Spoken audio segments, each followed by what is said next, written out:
and welcome. Today I'm here with Luke Harlan, which I'm super excited to chat with him about. He is a transformational mindset coach and speaker, and he's here today to talk with us about mindset freedom, winning the war within your mind. He is a well sought after transformational mindset coach and speaker, freeing people from the common myths, misconceptions, and limiting beliefs, holding them back from becoming the best versions of themselves to thrive in any and every area of life. I love it. This is a topic that is near and dear to my heart. So I'm excited to just dive in and chat with you today. So welcome. Thank you for sharing your time with us, your time and expertise. Oh, no, it's absolutely my pleasure. So let's dive right in and get to the juicy stuff. Yes. So what are the 5 shifts to creating the life that you want? Oh, let's get right into the meat of it. Yeah, there are five distinct mindset shifts that help people really create their best lives, and they have to go through sequentially. And it starts with self-awareness, because once you're self-aware and you're open to understanding where you currently are and kind of come to that mirror of the things that you're doing that aren't getting you where you want, like that's the first thing. And people on this call who are investigating or on the webinar or looking at this video, they're already in a form of self-awareness because you're looking to get better. You're looking to get that information, that knowledge, that instruction to put you on that path. So I commend you for being here. The second thing is taking accountability and responsibility for your life, because a lot of times we hide from the things that we're our own obstacles for. But once we confront those, you actually give yourself that power back and that ownership, because when you know you've done something to put you in a bad way, you can actually make different choices and not repeat those same mistakes. So you take ownership and accountability. That gives you the power and the freedom to make change. The third thing is belief, is really establishing, what are my beliefs? What are the beliefs that I don't understand that I have in my subconscious that were kind of programmed into me as a child? Do they still serve me today? And a lot of times they don't. We're making these adult decisions based on kind of myths and misconceptions of beliefs that really don't hold true in our lives anymore. They were given to us by the media, by our kids, when we were kids, by, movies and our parents or authority figures. So we really dive deep into verifying and validating the ones that serve us, and then challenging and choosing new ones that don't. And then the fourth is we go into that vision and identity. Who do we want to become to be able to create the best life, that we can have? Because if we're not doing it now, we need to change. The external is not going to help us. It's the internal. Who do we have to become? What are the traits, habits, and behaviors that are going to get us to where we want? And lastly, it's intentional action. It's nothing happens unless you put it into momentum and put it into action. Because otherwise, it's kind of like a library. A library is full of knowledge, but if we don't implement it, then it's really useless and it's going to go nowhere. So that intentional action based on who you want to become by changing those behavior sets and then taking accountability of your life by becoming self-aware is how it's that 5-step process into creating the shifts that you can never unsee again. And then you'll be able to transform into the person that you want to become. I love it. It's very simple and straightforward as a framework. I love it. Let's dive into the childhood kind of beliefs and principles a little bit, because I think that is where a lot of folks get stuck. Because I think even if you think you're self-aware, you've done kind of self-development, you've done the work, I think sometimes our beliefs from childhood and things that are kind of ingrained from such a young age, it's hard to realize what they are.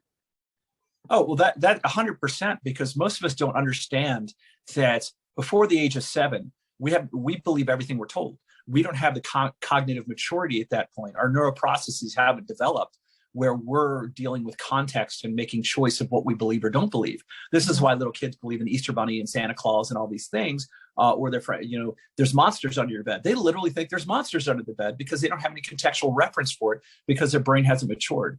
And so what happens is everything they absorb and they witness and are told from an authority figure, their parents, the TV, their friends from movies, their community, they believe to be true, and they hold these as their beliefs. But they aren't their beliefs. They are literally just given to them by their environment.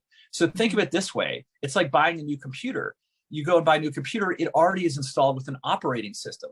And then we put software on top of that to make it run, but it's always running back home to the operating system to make the decisions. That is your belief system. 95% of adults don't challenge that belief system. They operate on a subconscious level. All of their decisions in modern day are based on those beliefs. So if your parents fought and we're always fighting, your idea or beliefs about marriage and that friction could last into your adulthood. If it's about they said rich people were bad, or people with money got it that way because they stepped on others or did something mischievous, then you're going to always look at people with money and abundance as a character flaw that you don't want to become. But yet when you want to become affluent, or, grow in your business or do something, you have a subconscious sabotage routine that's going to preclude you or take away opportunities out of your vision, because you think that's a bad thing to do, even though consciously you're like, yeah, with money, I can help other people. I can create my new life. It's just a tool in itself. It's not bad or good. So yeah, your childhood belief operating system needs to be addressed, because there's going to be things in there that you consciously don't agree with, but every 95% of the decisions that you make as an adult are being washed against that belief set. And if that belief set isn't congruent, you're going to have friction, and you're going to have internal chaos. And you're going to a lot of times hold yourself back unknowingly, subconsciously. Yeah. So what is your advice to folks who really want to kind of dive into that area of their life, that subconscious, to really help move them forward to, more success, more fulfillment? Sure. Well, it starts with that self-awareness piece.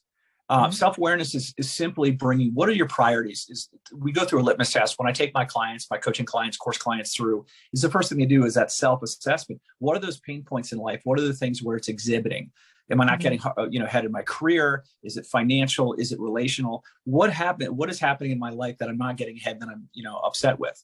And then start identifying the beliefs behind it. Why do I take these actions? If you bring it to your conscious brains, then when you confront this scenario, is we teach our clients to create a pause between stimuli and response.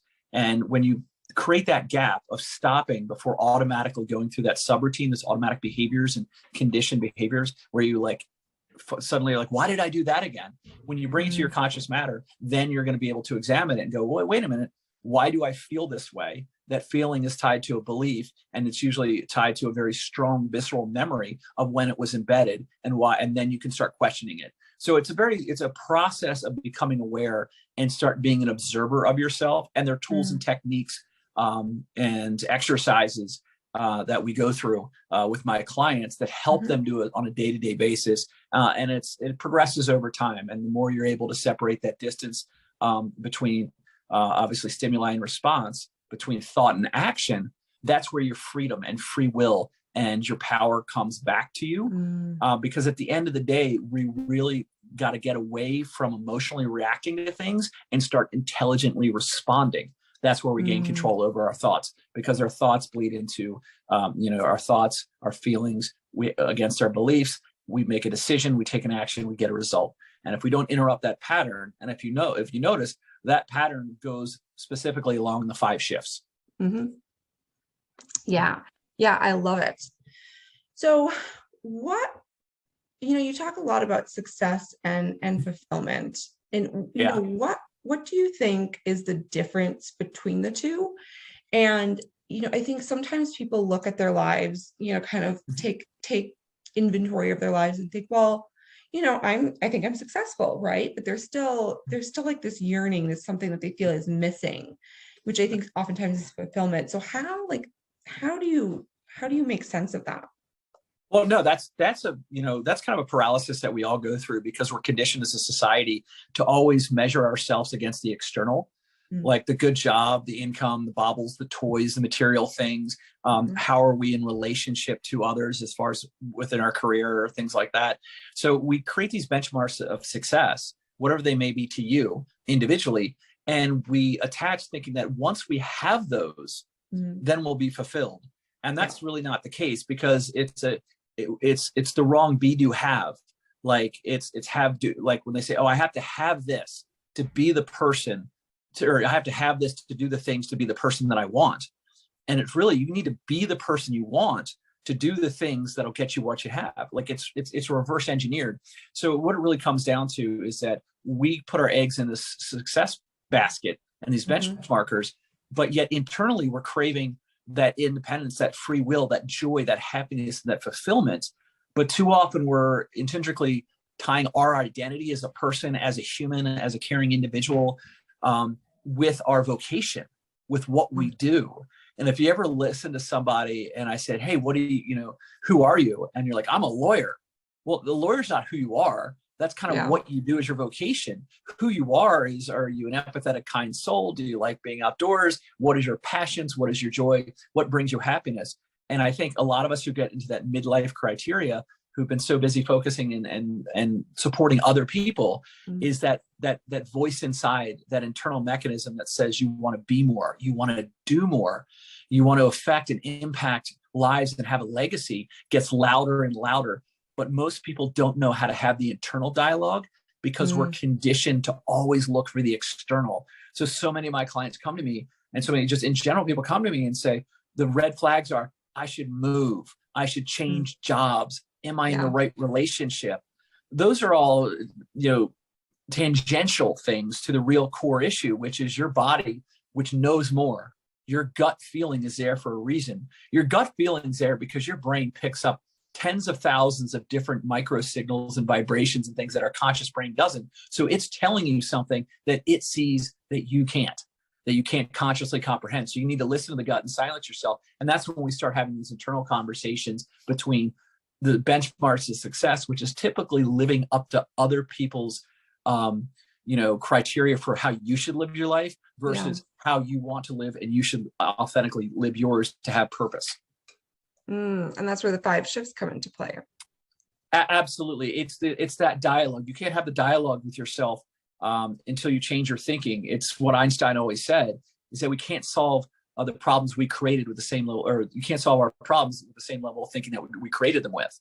So that's why you can't, it's the forest to the trees type thing. Like, that's the things why we have coaches and mentors and instruction, because we can't, as individuals, we can't give ourselves that insight, clarity, and perspective. We just can't. We're too close to it. It's like proofreading a paper. Our brain's always going to insert the missing words. Like we can't self-check our own head until we gain perspective by being that observer. And it takes help to pull ourselves out because, we're here. we. So, you can't really escape that. So you need to learn to think differently, and you need a path and a blueprint for it. Yeah. Our audience, one of the things that comes up a lot is motivation to make the changes to live a healthier, more well life. And, whatever that means to the individual person. And I like what you said, is that you have to be the person to create the change that you want to see. I think motivation is, it's a big topic for a lot of people in a lot of areas of their life, right? So what's your advice for folks when they're just like, Luke, I'm just not motivated to do it? Well, typically motivation is linked to their reason, their why. We've all, a lot of us have seen the historic Simon Sinek, the why conversation on YouTube. Is there's three questions. You got to want it enough. That's the thing, is most people don't want it enough to do the hard things.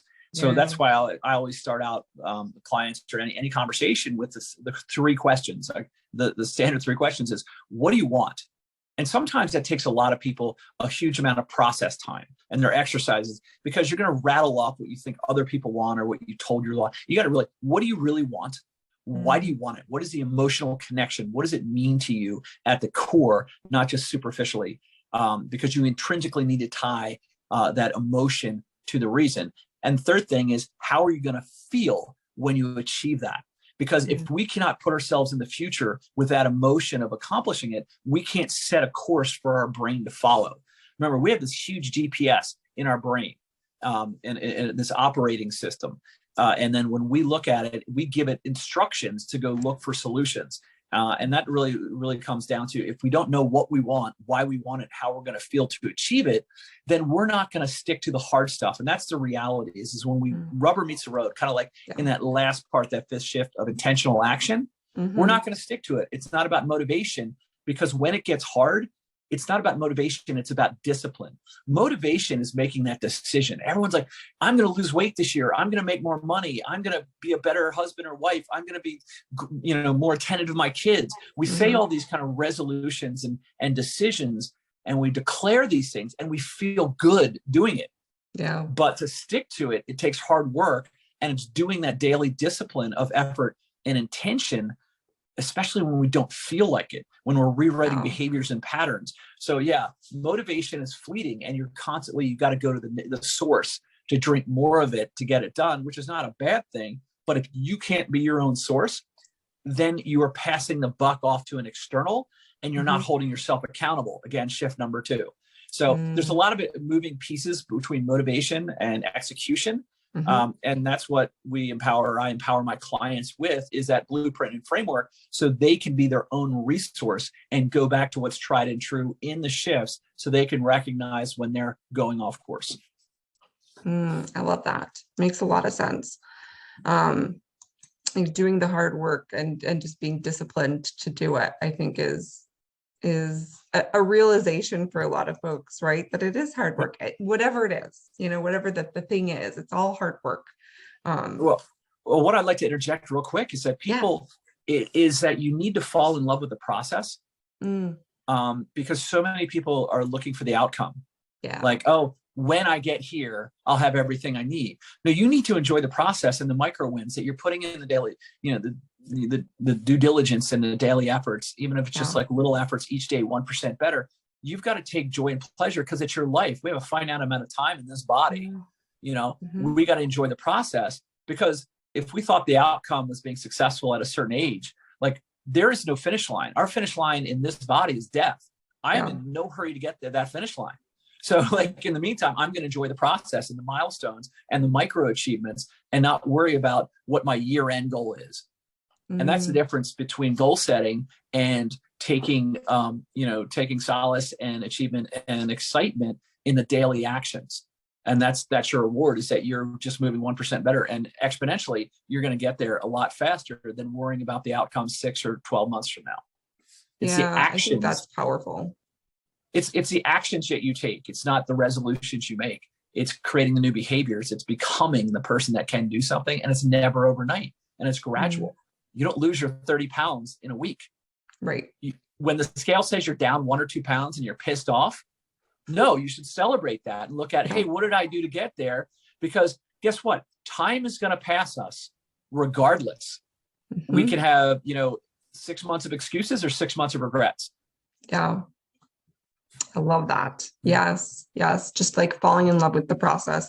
I think a lot of people, kind of think, oh, well, once I get there, once I achieve this goal or like this resolution or that, then I'll be happy. Then I'll be fulfilled. It never happens. Talk to anyone. Yeah. Like, if you look at it, like, people all the time, entrepreneurs, especially male guys into cars and stuff. Yeah. When I get that Ferrari, I'm going for the Ferrari.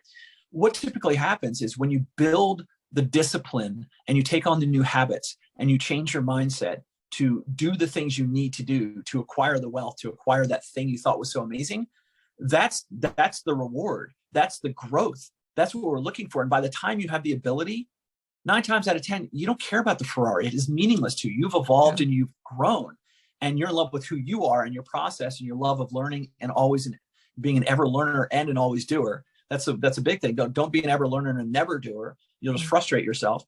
But the whole thing is that you become a different person, and your perspective and what's of value to you changes. If you still like cars and want to get that car, great. But it's okay to have that initial motivation be something material. Whatever you can even use anger. A lot of people are like, well, shouldn't I do it for afterward? No, you got to have a chip on your shoulder. What gets you started and what gets you disciplined to do the actions to grow, to become the person you need to be, is proving it to some other guy or girl, or that you're pissed off and you have got a chip on your shoulder.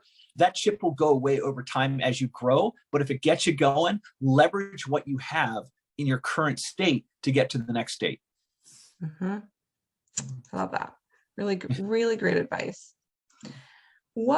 So in what ways do you think failure is a good thing? Because I think that's sometimes where people can get off track too. Like, oh, I didn't do this, or I didn't meet this goal, or I failed at this. Like, why is that a good thing? It's because failure is how we learn. Think about when we were kids. Did you get upset and cry when you started crawling to walking to running? No, you just kept trying. You kept trying, and there was no fear of judgment or embarrassment or getting down on yourself. That's a learning curve. We all don't know something until we do. And that's the process of the learning. But somehow in adulthood, we think we're expected to know everything. We think we suddenly reach an age where we suddenly have all this knowledge and ability, and that's simply not the case. And then we judge ourselves so harshly. We're our own worst critic. So when we take that away from ourselves and say, hey, I'm just attempting something and I'm going to learn from it. The only failure is not learning the lesson that the activity or what you tried to do is trying to teach you. That's the only, there's no failure, and it's just experimenting. It's like we always go back to the cliches of, Edison and, 10,000 attempts to make the filament for the incandescent light bulb. Like, what happens if you stopped at 9,999 or got down on himself? And that's the same thing we do with ourselves. So really, there's no failure except in failing to learn from the lesson and separating yourself from it. And this is a lot of times you get people in, like, let's say the sales and professional world who are always getting rejected, and they take it personally. Well, no, the company's not rejecting them. It's rejecting what they're providing or offering or not interested in. We got to separate ourselves. You can always look at the process and say, am I speaking correctly? Am I overcoming the objections? Am I doing the right things? Can I learn more and skill up in those areas? But they're not personally rejecting you. It's just an opportunity for you to learn and grow. And when you flip that switch to look at everything as an opportunity, then your life changes. And that really draws us to one mental shift, a paradigm shift in my life, which was actually came from a book called the 15 Commitments of Leadership, I believe, Conscious Commitments of Leadership by Jim Detmer. In the beginning of that book, he talks about the paradigm shift of life is happening for you and not to you. You go from that victim mentality to a victor mentality. And that's part of shift 2, accountability and responsibility for your own life and your own actions. When you accept responsibility, you gain complete control over your environment, which is really the only thing we ever have control about, is what we think, what we surround ourselves with, what we put into our bodies, and what we do with our bodies. Those 4 things are the only thing we ever have complete control over. And you can be autonomous in that and just really, absorb that and champion you. And then you're good with everything else because you've done your best. Yeah. I love that. Another great perspective shift that I think is valuable for so many areas in life, really every area in life.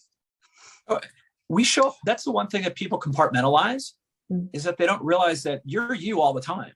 You show up as you in all areas of your life. And so to kid yourself saying, oh, business is going well, but my relationship with my significant other or my kids or something else is deficient. No, you're bringing that deficiency into all areas. It just might not be as apparent. And that's the whole thing, is that's why we work on self-improvement and personal development, by looking at all areas of our lives and figuring out how can we become better in those areas, because we want to be 100% for other people.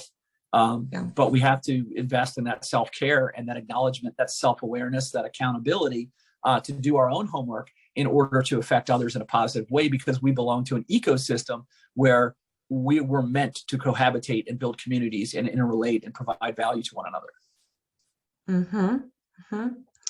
So let's talk about mindset freedom. What is that, and how does one achieve it? Well, it goes back to what I said before, is that we only have control over those 4 things. What we put into our minds, how we think, what we put into our bodies, and what we do with our bodies. On the mindset side, basically mindset freedom is just unshackling you from the 2 things. One, from what I call we're our own prisoners, we're our own gatekeepers, is we have these myths and misconceptions and limiting belief of who we are, and we confine ourselves and restrict ourselves to becoming the best version of ourselves. Every one of us, 100%, has amazing greatness and potential inside of us. We're divine creatures that were meant to do great things. Yet we hold ourselves back because of limiting beliefs, or the beliefs we give the power away to others, allowing us to think that we're the person that the community, the parents, someone else think we are. And that's very devastating, is because we start living up to other people's lives and standards. But at the end of the day, they're not in your shoes. They can't walk that and talk that. And if you spend your entire life trying to please others, it's not your life. You're just kind of a marionette, and you're just acting on other people's intentions. That's when you take ownership of your life. And the minute you realize that you're autonomous, you're an amazing being that has amazing skills that you can cultivate and bring out through discipline and become that person, then you take ownership, and that really becomes, now you're free. You freed yourself from the shackles, that you're open up to growing and learning and utilizing this amazing resource to the best of its ability, collaborating with others, being intentional. And then that is your freedom. Once you take control of that, no one can penetrate your mind. Like that's the beauty of it all. I mean, so that's really what I mean by mindset freedom, is so many of us are really controlled, give our power away to others because we're not choosing who we are, who we want to become, in deference to what maybe society, our parents, or other people think we should be doing. That makes sense. Mm-hmm. Yeah, it definitely does. So tell us about this amazing freebie that you have for our listeners. It's really amazing. So tell us a little bit about it. Oh, sure. Well, I know, guys, you don't need another, PDF or get on my newsletter, which you can. Whole thing is, so I created a mini course because I've always found that the greatest benefit and value is actually being experiential, going through something and then achieving it and having that become your own. So I put together a mini course on confidence called Bulletproof Confidence, because that's really the catalyst for why we hold ourselves back on a lot of things. Why we don't go for it, because we don't feel good enough about ourselves. There's a lot of limiting beliefs. And to help get outside of that, I created a 3-part mini course, which is going to help you silence those negative thoughts. So we're going to get to the root of those beliefs of what you believe to be true about yourself that aren't, so you can start talking yourself up and putting yourself on a better focus, dissolving those limiting beliefs, and how to, trade out. And that's really what I mentioned earlier, is when we challenge and choose new ones, or verify and validate the ones that still stick with us. And the last one is that, and that encompasses developing that bulletproof confidence. So when you can just put that armor around your brain, know who you are, be confident about yourself, then you're going to be able to do great things in the world without fear or hesitation. And that's really what the course is about. So I'm very happy to have put that together for you guys. Yeah, I'm thrilled about it. And, if you're watching this or listening to this, make sure you do that, because, I love, Luke, what you said is that you're you in all areas of your life. So not only is this course going to help you with your health and wellness goals, but like it's going to help you in your relationships, in your profession, really just in all areas of your life. But health and wellness, especially because it's the mind-body relationship is interdependent. Like your physiology affects your psychology and vice versa. And to clients who come in for mindset, but let's say they're struggling with their health, their physical well-being, is, remember, if you're physically not well, you are creating a barrier to your mental capacity for its clarity, its performance. I mean, our brain is 2 to 3% of our entire body, yet consumes 25% of its caloric intake. So if you're feeding poor nutrition into your brain, you're opening yourself up to cognitive delay, slow that brain fog. You're opening yourself to so many other symptoms and diseases because you're not feeding this amazing mechanism. So getting healthy here gets you healthy here. And then that's something to recognize, is that you're sharper, have more energy, laser focus, more resilient. You recharge better. 1,000 things happen when you take care of your physical health. So that's where I start my clients if they're not ready yet to really take on the strategies for the 5 shifts, because you need to have that physical endurance when you're doing the hard stuff. Yeah, I love it. So any parting thoughts you want to leave us with? The parting thought is you could absolutely do it. Whatever it is in life. I mean, it's so cliche, but a lot of times we don't understand the mechanism of how we operate, from our brains to our bodies.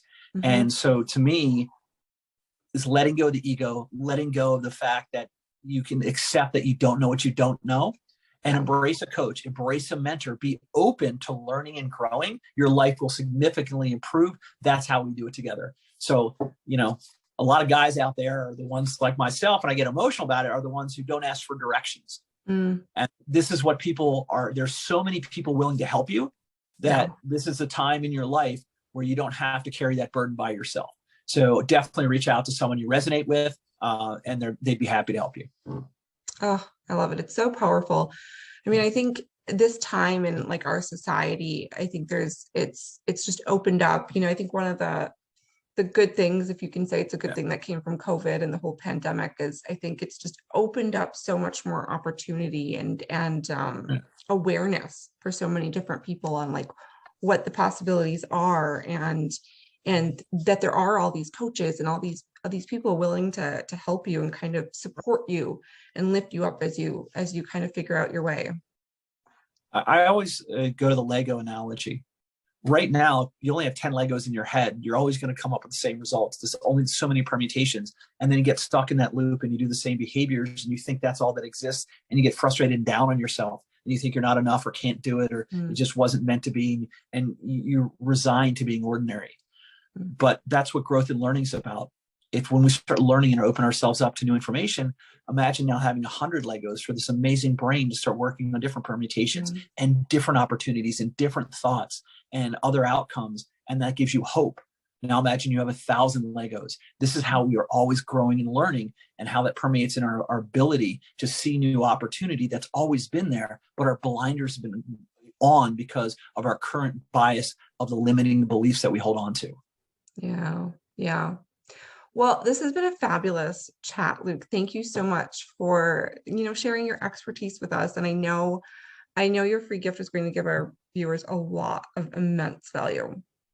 Oh yeah, it is a pleasure. If I can just help one person make that shift to live a better life, then that is my fulfillment.